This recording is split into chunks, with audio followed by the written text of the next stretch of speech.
Good evening everyone. मैं आपका दोस्त विकी चौधरी आपके साथ एक बार फिर से हाजिर हूं एक और नए टॉपिक को लेकर के। और नया टॉपिक है अपना नया चैप्टर जो हमने स्टार्ट किया था केमिकल बॉन्डिंग, उसी का एक और टॉपिक है। हमने कल हाइड्रोजन बॉन्डिंग के बारे में पढ़ा था, एच बॉन्डिंग के बारे में पढ़ा था, हाइड्रोजन बंधन के बारे में पढ़ा था। हमने हाइड्रोजन बंध क्या है इसके बारे में पढ़ा और उसके टाइप्स क्या क्या है उसके बारे में पढ़ा। आज का हमारा टॉपिक रहेगा कि उस हाइड्रोजन बॉन्डिंग जो है, एच बंधन जो है, उसको प्रभावित करने वाले कारक कौन कौन से हैं। Factor affecting the hydrogen bonding, यानी कि कौन कौन से कारक है जो हाइड्रोजन बॉन्डिंग को प्रभावित कर सकते हैं। सबसे पहले तो हमने कल हाइड्रोजन बॉन्डिंग के बारे में पढ़ा था। तो हमने पढ़ा था कि हाइड्रोजन बॉन्डिंग क्या होता है कि फ्लोरीन, ऑक्सीजन और नाइट्रोजन जैसे विद्युत ऋणी परमाणु, जब ऐसे दो विद्युत ऋणी परमाणु फ्लोरीन, ऑक्सीजन और नाइट्रोजन जैसे किसी हाइड्रोजन परमाणु के द्वारा परस्पर जुड़े हुए होते हैं, तो इस प्रकार का जो आकर्षण बल इन हाइड्रोजन परमाणु और इन विद्युत ऋणी परमाणुओं के मध्य होता है वो हाइड्रोजन बॉन्डिंग कहलाता है, एच बंधन कहलाता है। आज हम पढ़ेंगे कि उस एच बॉन्डिंग को प्रभावित कौन कर सकता है, प्रभावित करने वाले कारक कौन कौन से हैं। तो हम चार कारक मुख्यतः पढ़ेंगे। पहला है अपना विद्युत ऋणात्मकता, इलेक्ट्रोनेगेटिविटी, कि किसी भी परमाणु की विद्युत ऋणात्मकता को अगर हम बढ़ा दें तो उसकी हाइड्रोजन बॉन्डिंग पे क्या प्रभाव पड़ेगा।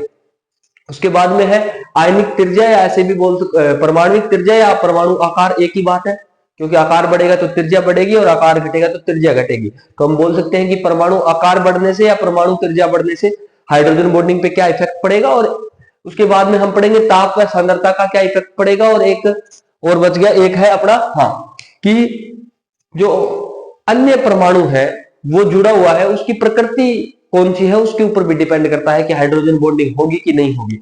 तो वो क्या है देखिए। सबसे पहले मैं बात करता हूं विद्युत ऋणात्मकता की। तो किसी भी परमाणु की विद्युत ऋणात्मकता बढ़ने से उस परमाणु के हाइड्रोजन बॉन्डिंग पे क्या इफेक्ट पड़ता है, तो मैं बेसिकली मोटा मोटी बता देता हूं कि कल हमने पढ़ा था कि विद्युत ऋणी परमाणु परस्पर हाइड्रोजन के द्वारा अगर जुड़े हो तो वो हाइड्रोजन बॉन्डिंग कहलाती है। तो सीधी सी बात है, जितना ज्यादा विद्युत ऋणी परमाणु जुड़ेगा उतना अच्छा बॉन्ड बनेगा, उतना प्रबल बॉन्ड बनेगा, उतना स्ट्रॉन्ग बॉन्ड बनेगा। तो मोटा मोटी सामने अपने ये आ गया कि विद्युत ऋणात्मकता है वो हाइड्रोजन बॉन्ड की क्या होती है, सामर्थ्य के बिल्कुल समानुपाती होती है। यानी कि जितना ज्यादा विद्युत ऋणी परमाणु जुड़ेगा उसका जो हाइड्रोजन बॉन्डिंग बनाने की जो सामर्थ्य है वो और ज्यादा मजबूत होगी, और ज्यादा प्रबल हाइड्रोजन बॉन्ड बनाएगा। तो बेसिकली अपने डायरेक्ट ही बोल सकते हैं कि विद्युत ऋणात्मकता इज प्रोपोर्शनल टू हाइड्रोजन बंध की सामर्थ्य। हाइड्रोजन बंध की सामर्थ्य का मतलब है कि बंध मजबूत बढ़ेगा कि कमजोर बढ़ेगा। सामर्थ्य का मतलब होता है मजबूती, हाइड्रोजन बंध की मजबूती। मजबूती किसके समानुपाती, विद्युत ऋणात्मकता के। यानी जितनी ज्यादा इलेक्ट्रोनेगेटिविटी होगी किसी भी परमाणु की, वह उतना ही प्रबल क्या बनाएगा, हाइड्रोजन बॉन्ड बनाएगा। जैसे कि एग्जांपल की बात करूं, fluorine, chlorine, bromine, iodine, halogen group, group number 17। Fluorine की विद्युत ऋणात्मकता सबसे ज्यादा होती है और फिर नीचे ग्रुप में जैसे ही जाते हैं तो इलेक्ट्रोनेगेटिविटी घटती जाती है। यानी कि फ्लोरीन की विद्युत ऋणात्मकता जाता है तो इसका मतलब है कि फ्लोरीन और हाइड्रोजन के बीच में बने हुए बॉन्ड, जो हाइड्रोजन बॉन्ड है, उसकी विद्युत ऋणात्मकता ज्यादा होने की वजह से जो सामर्थ्य होगी ना वो अधिकतम होगी। यानी सबसे मजबूत बॉन्ड कौन बनाएगा, हाइड्रोजन बॉन्ड फ्लोरीन बनाएगा क्लोरीन के मुकाबले। तो ये है अपना पहले इफेक्ट। क्या इफेक्ट, परमाणु के हाइड्रोजन बॉन्डिंग पे किसका, विद्युत ऋणात्मकता का। उसके बाद में बात करते हैं परमाणुीय त्रिज्या या आयनिक त्रिज्या का। तो मान लीजिए कोई भी परमाणु है, जैसे ये अपना हाइड्रोजन परमाणु है। अब हाइड्रोजन परमाणु की अगर बात करूं तो एक इलेक्ट्रॉन होता है।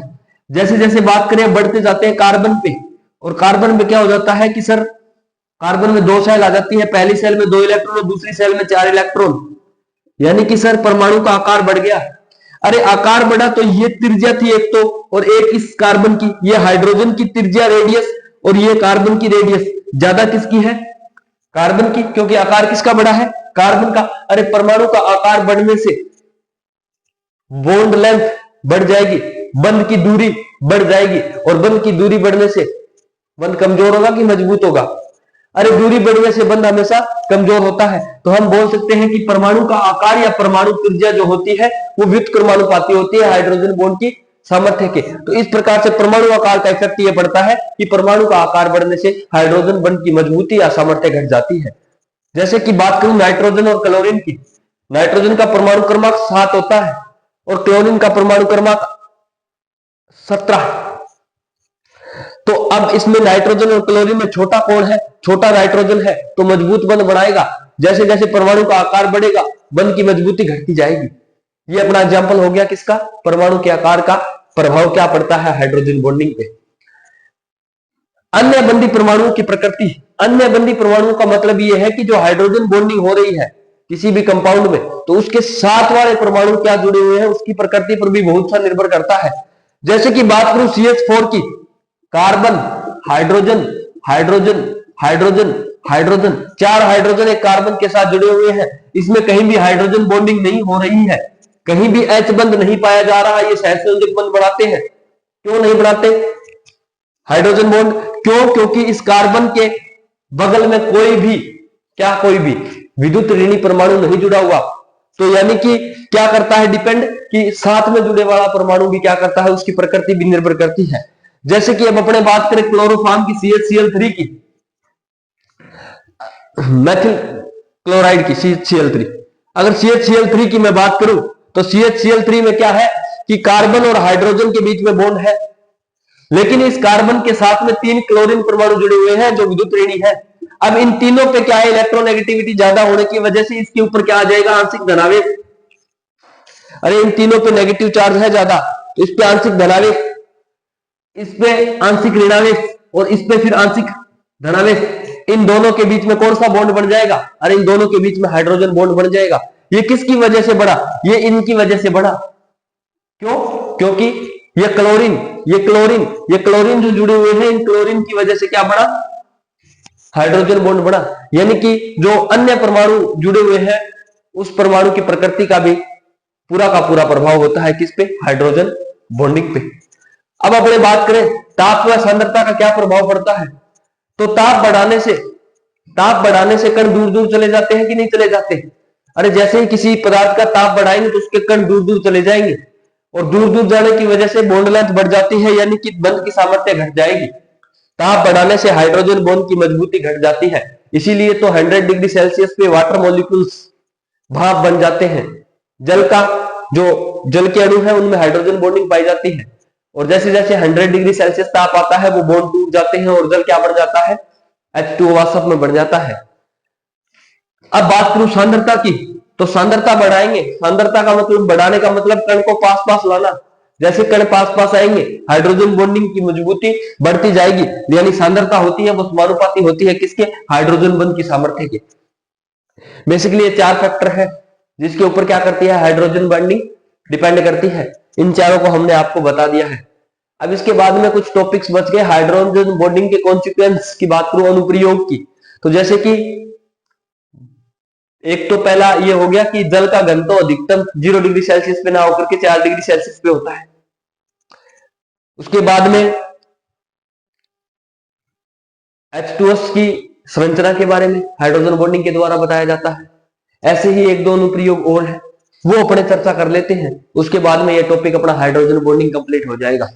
तो ये थे फैक्टर्स जो इफेक्ट करवा रहे थे, प्रभावित कर रहे थे, प्रभावित करने वाले कारक किसको? हाइड्रोजन बॉन्डिंग को। अब इसके अनुप्रयोग भी पढ़ लेते हैं। हाँ देखिए, हाइड्रोजन बंधन के अनुप्रयोग। तो अनुप्रयोग की अगर मैं बात करूं तो हाइड्रोजन बॉन्डिंग का यूज कहां कहां है, यानी कि कहां कहां हाइड्रोजन बॉन्डिंग से हम किसी भी चीज को डिफाइन कर सकते हैं। तो सबसे पहले अपने बात करते हैं कि H2 व H2S की भौतिक अवस्था। H2O व H2S की भौतिक अवस्था की अगर मैं बात करूं तो मान लीजिए समान ताप है, कोई भी तापमान है, जैसे 25 डिग्री है, 25 डिग्री सेंटीग्रेड पे यह H2O तो है। H2O सामान्य ताप पर क्या होता है? जल। जबकि H2S क्या होती है? गैस। सामान्य ताप पर जल जो होता है वो द्रव होता है, H2O द्रव, गैस होती है H2S। H2O होता है द्रव, H2S होती है गैस। कैसे? क्योंकि इस H2O में तो हाइड्रोजन बॉन्डिंग पाई जाती है और इस H2S में हाइड्रोजन बॉन्डिंग नहीं पाई जाती। H2S में हाइड्रोजन बॉन्डिंग की वजह से ये H2 के अणु पास पास आ जाते हैं, ये द्रव होता है, जबकि H2S है इसमें हाइड्रोजन बॉन्डिंग नहीं पाई जाती। इस वजह से सामान्य ताप पर H2S क्या होती है? गैस होती है। हाइड्रोजन बॉन्डिंग का अनुप्रयोग हो गया। बर्फ का घनत्व पानी की तुलना में कम होता है। घनत्व क्या होता है भाई? कण अगर पास पास आए, अगर आयतन कम हो रहा है इसका मतलब घनत्व भी क्या हो रहा है, बढ़ रहा है। भाई आयतन कम हो रहा है, कण पास पास आ रही है, इसका मतलब जैसे ठोस का घनत्व अधिकतम होता है, द्रव का उससे कम और गैस का सबसे कम। तो इस हिसाब से पानी क्या है, द्रव अवस्था में, और एक है बर्फ बनी हुई तो ठोस अवस्था में। तो इस हिसाब से घनत्व किसका ज्यादा होना चाहिए था, घनत्व तो बर्फ का ज्यादा होना चाहिए था, लेकिन होता ज्यादा किसका है, जल का। यानी कि द्रव अवस्था में पानी का घनत्व अधिक है एज कंपेयर टू बर्फ यानी ठोस अवस्था। इसके पीछे का कारण मैं आपको बता देता हूं। ये बर्फ की संरचना है। बर्फ की संरचना कैसी होती है कि इसमें कुछ इस प्रकार से बॉन्डिंग होती है कि एक ऑक्सीजन परमाणु 4 हाइड्रोजन परमाणुओं से घिरा रहता है, एक ऑक्सीजन परमाणु 4 हाइड्रोजन परमाणुओं से घिरा रहता है। और इसमें क्या है कि 2 के साथ तो ये क्या बनाता है, हाइड्रोजन बॉन्डिंग, और 2 के साथ क्या बनाता है, कोवलेंट बॉन्डिंग। हाइड्रोजन बॉन्डिंग 2 के साथ, और 2 के साथ क्या बनाता है, कोवलेंट बॉन्ड। तो इस वजह से इसमें एक खुली पिंजरेनुमा संरचना बन जाती है। ये जो संरचना है अपनी, ये संरचना कैसी है, खुली पिंजरेनुमा संरचना है। इसके कारण क्या है कि इसमें बहुत से, जैसे ये खुला स्थान रह गया, ये स्थान खुला रह गया, बहुत से स्थान खाली रह जाते हैं। इसकी वजह से बर्फ का घनत्व जल के मुकाबले क्या होता है, कम होता है। इसी का एक एग्जांपल ये हो जाएगा कि अगर जल का घनत्व है वो पानी की तुलना में कम होता है तो 4 डिग्री सेंटीग्रेड तापमान पर जल का घनत्व अधिकतम होता है। हमने सुना है कि जल से बर्फ बनती है 0 डिग्री तापमान पे। इसका मतलब है कि 0 डिग्री तापमान पे ही घनत्व सबसे अधिकतम होना चाहिए था पानी का, लेकिन पानी का घनत्व 4 डिग्री पे अधिकतम होता है। इसके पीछे का भी लॉजिक सेम यही है। लॉजिक क्या है, जैसे ही इस पानी को हम गर्म करेंगे तो 4 डिग्री तापमान तक जब इसकी हाइड्रोजन बॉन्डिंग टूटेगी, हाइड्रोजन बंध टूटेंगे, तब आयतन क्या है, सिकुड़ता जाता है। क्योंकि ये जो खाली जगह जहां पे बची हुई थी ना, इन खाली जगहों को क्या है, ये जल के अणु घेर लेंगे। ये जो पिंजरेनुमा खाली संरचना थी ना, इसमें जहां पे खाली खाली जगह थी वहां पे जल के अणु आ जाएंगे, और आयतन का क्या हो जाता है, सिकुड़न हो जाता है, आयतन कम हो जाता है। जैसे ही 4 डिग्री तक तापमान जाता है जल का, तो उसका आयतन कम होता जाता है, और अगर आयतन कम होगा तो अणु पास आएंगे, और अणु पास आएंगे तो घनत्व बढ़ जाएगा। जैसे ही 4 डिग्री से ज्यादा गर्म करेंगे तो कणों की गतिज ऊर्जा फिर बहुत ज्यादा बढ़ जाएगी, फिर आयतन का प्रसार होने लग जाएगा, फिर घनत्व बढ़ता जाएगा। तो यह है कि 4 डिग्री सेल्सियस पर जल का घनत्व अधिकतम होता है, आयतन न्यूनतम होता है, जबकि 4 डिग्री से बाद बढ़ाने पे घनत्व बढ़ता नहीं है, घटता है। हाइड्रोजन हैलाइडों की अम्लीय सामर्थ्य, अरे hydrogen halide HF, HCl, HBr, HI, इनकी अम्लीय सामर्थ्य की अगर मैं बात करूं तो अम्लीय सामर्थ्य क्या होती है, हाइड्रोजन हैलाइडों की बात हो रही है, उनकी अम्लीय सामर्थ्य की। तो अम्लीय सामर्थ्य की अपन बात करें, जो जल्दी H+ देता है वो उतना अच्छा अम्ल होता है। अम्ल वे होते हैं जो स्वाद में खट्टे होते हैं, तथा अम्ल वे होते हैं जो H+ जल के साथ अभिक्रिया करने पर क्या देते हैं, अपने जलीय विलयन में H+ आयन देते हैं। H+ जल्दी कौन देगा, वो प्रबल अम्ल होगा, अच्छा अम्ल होगा। और जल्दी कौन देगा, जिसका बॉन्ड जल्दी टूटेगा। और बॉन्ड किसका जल्दी टूटेगा, क्योंकि क्लोरीन की विद्युत ऋणात्मकता सबसे ज्यादा होती है, तो सबसे प्रबल बॉन्ड बनाता है, तो इसकी अम्लीय सामर्थ्य का ये घटता हुआ क्रम हो जाएगा। HF की अम्लीय सामर्थ्य सबसे कम, उसके बाद HCl की, फिर HBr की, फिर HI की। सबसे ज्यादा अम्लीय सामर्थ्य, सबसे ज्यादा अम्लीय HI होता है और सबसे कम अम्लीय HF होता है। तो इस प्रकार से हाइड्रोजन हैलाइडों की अम्लीय सामर्थ्य भी हाइड्रोजन बॉन्डिंग के द्वारा बताई जाती है, क्योंकि ये प्रबल हाइड्रोजन बॉन्ड बनाते हैं, जबकि यह दुर्बल हाइड्रोजन बॉन्ड बनाता है। अब बात करें कार्बनिक विलायकों की जल में विलेयता। अरे कार्बनिक विलायक जल में अविलयशील होते हैं। कार्बनिक विलायक जल में अविलयशील होते हैं। जैसे बेंजीन हो गया, जल में नहीं घुलता है। फिनोल हो गया, जल में नहीं घुलता है, लेकिन हाँ फिनोल घुल सकता है भी। कार्बनिक विलायक जो होते हैं, जैसे बेंजीन हो गया, और कार्बनिक विलायक बहुत सारे हैं, एल्डिहाइड हो गए, कीटोन्स हो गए। अब इनकी क्या है कि जल में विलेयता है वो नहीं होती, लेकिन कार्बनिक विलायक जल में अगर घुलेंगे तो वो ही कार्बनिक विलायक घुलेंगे जिसमें क्या होता है, हाइड्रोजन बॉन्डिंग पाई जाती है। या हाइड्रोजन बॉन्डिंग पाए जाने की संभावना होती है। जैसे ROH अल्कोहल, अल्कोहल भी कार्बनिक विलायक है, कार्बनिक पदार्थ है, कार्बनिक यौगिक है, लेकिन कार्बनिक यौगिक होने के बावजूद भी ये पानी में घुल जाता है। इसके पीछे का कारण ये है क्योंकि यहाँ पे ROH, यहाँ पे इस हाइड्रोजन के द्वारा H बंधन किया जाता है, हाइड्रोजन बॉन्डिंग की जाती है। तो हाइड्रोजन बॉन्डिंग जिस कार्बनिक विलायक में पाई जाएगी या हाइड्रोजन बॉन्डिंग पाई जाने की संभावना पाई जाएगी, वो कार्बनिक विलायक जल में विलय होगा। उसके बाद में बात करूं मैं क्वथनांक व गलनांक की, तो हाइड्रोजन बॉन्डिंग जहां पाई जाएगी उनके गलनांक व क्वथनांक कम होंगे। उदाहरण के तौर पे मैं आपको बताता हूं,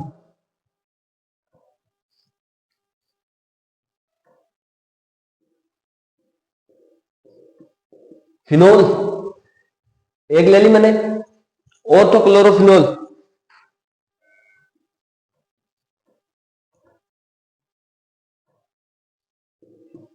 दूसरी ले ले मैंने मेटाक्लोरोफिनोल, और तीसरी ले लेता हूं मैं पैरा क्लोरोफिनोल।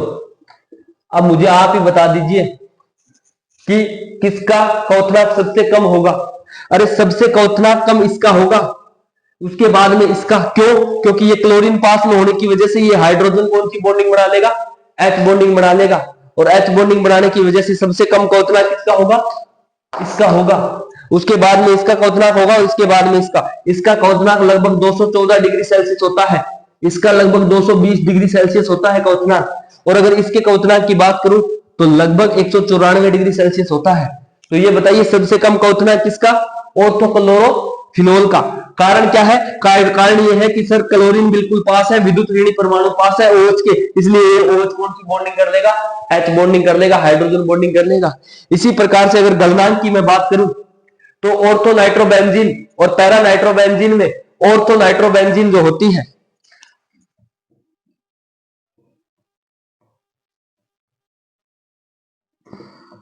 ये क्या है? नाइट्रोबेंजीन,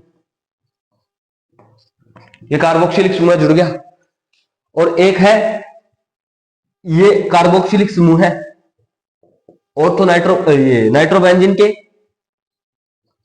पैरा समूह पे जुड़ा हुआ है। इसमें जो इसका जो मेल्टिंग पॉइंट होता है वो 147 डिग्री सेल्सियस होता है, जबकि इसका मेल्टिंग पॉइंट लगभग 210 डिग्री सेल्सियस के आसपास होता है। यही कारण है कि मेल्टिंग पॉइंट और बॉइलिंग पॉइंट है वो हाइड्रोजन बॉन्डिंग की वजह से कम हो जाते हैं किसी भी यौगिक के। ये थे अपने हाइड्रोजन बॉन्डिंग के अनुप्रयोग। इससे पहले हमने पढ़ा था हाइड्रोजन बॉन्डिंग को प्रभावित करने वाले कारक, कल हमने पढ़ लिया था हाइड्रोजन बॉन्डिंग और उसके प्रकार। इसी के साथ अपनी ये H बॉन्डिंग पूरी की पूरी कंप्लीट होती है। मिलते हैं कल आपके साथ एक और टॉपिक को लेकर के, तब तक आप सबका बहुत बहुत धन्यवाद।